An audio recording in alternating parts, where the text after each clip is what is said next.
I'm completely devastated. It's like my heart was ripped out of my chest. Like I feel it in my stomach. I've broken down so many times. And when you see it, this is literally like saying, it's like being in a live tornado when the Red Cross is there. You know, you can't understand it unless you actually come here. You don't understand the devastation. It's unfathomable. It's very impressive what they did since last night. Incredible devastation. They're obviously coming in here doing this work as fast as they can because they see opposition and they want to destroy it and say, look, it's too late. You know, no point fighting back. We already destroyed everything. It's basically a blitzkrieg. Like this place was our sanctuary. And now it's a war zone. It's a war zone. And I don't even know what to say. They're going to be, I guess, dumping a huge millions of cubic feet of soil that they're dredging out of the wetlands, with the purpose being to make wetlands, but there's already wetlands. The airport wants to build a big cargo area, and that's for business with Amazon and so forth. They're going to destroy some wetlands down by the airport. In order to do that, they've got to kind of offset it by creating wetlands somewhere else. So they came in here, and the Parks Department basically is letting them offset by, quote, creating wetlands here. But there's already wetlands here. So they're really just saying, well, but those wetlands are bad. We're going to make good wetlands. It's going to be a net loss of wetlands, but it's big money for the park. The first phase is the wetland mitigation, and then phase 2 will be to bring in all the recreation. Almost all of this was bulldozed since last night. This is where we would all come during the pandemic to walk through the meadows and the woodlands and get fresh air and see a place that was coming back to life.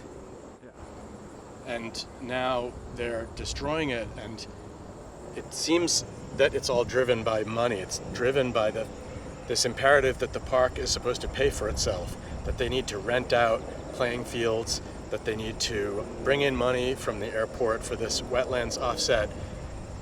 Parks are not here to make money. It's not Disneyland.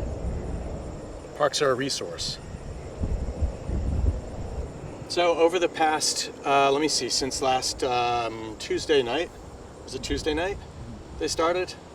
So really just in the past week, they started clear cutting trees down in that area and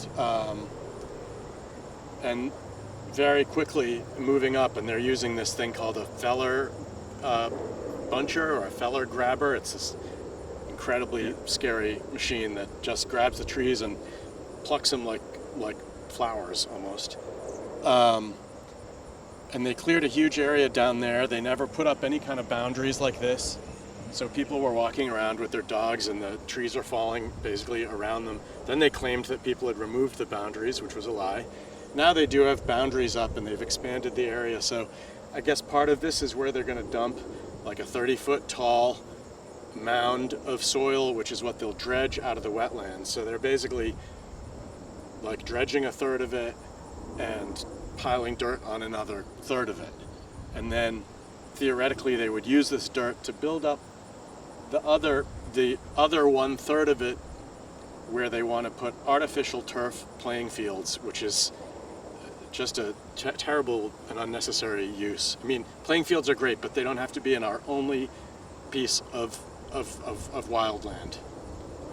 Basically what I'm saying, this bridge right here that was covered with this beautiful flora, this is now dying. This is now bent forward. These were not bent over like this. These were standing straight up. Of course you would have some hanging down. This is ridiculous. Look at it. You can see the discoloration. They're all dying. Yeah. They're curled. The leaves are curled. They're discolored. It's just, this was all beautiful and green just a few days ago.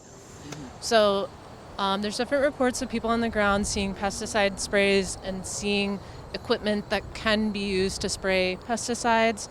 We have grabbed soil and grass samples, but it's a little bit cost prohibitive to run it to the lab immediately. So we're doing fundraising to get those samples out. Would love help with that.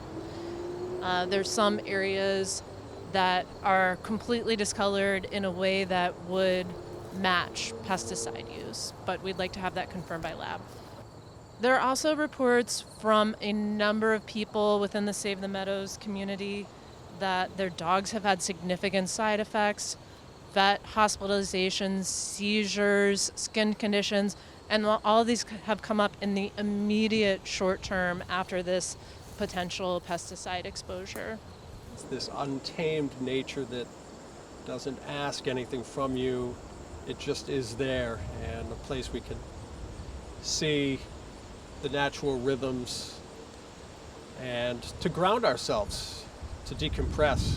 And I can't put into words how upset I am now, having just seen 3 of our beautiful bald cypress trees just unceremoniously cut down and just left there on the ground. I mean, I'm fighting back my tears right now, and I just, at the very least, would love for there to be a pause to discuss what exactly this resource is, how it's evolved during the pandemic, and see what paths we have moving forward to treat this as the public health resource it is.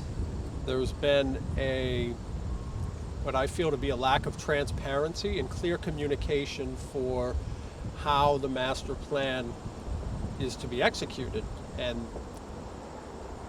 to be honest, the master plan really, and I think this is the frustration many people are feeling now, is they're seeing the clearing occur. This master plan doesn't necessarily take into account the effects of the pandemic and how increasingly important the space is. So I have been here for the last several days closely documenting the removal of the trees in the meadows, and I can just say I'm amazed at how quickly it's happened. It's, for lack of a better word, a blitzkrieg out here. Well, last night I was just struck at how quiet it was on one of the main fairways here. I love coming here at sunset and seeing the swallows feeding, seeing the eagles, seeing the deer move around, and it just was so bone-chillingly quiet out here, and completely heartbreaking, knowing that the wildlife, their homes have been irrevocably disrupted.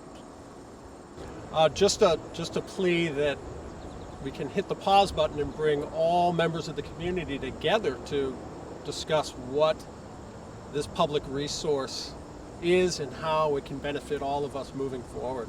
So people throughout the community are coming together, and there's 2 organizations that are leading the way right now.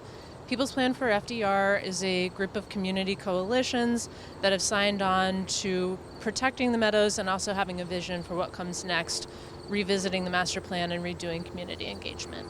Save the Meadows is a grassroots community organization, people coming together in any way that they feel that they can contribute under the rallying cry of Save the Meadows. All are welcome, and we can use a lot of help.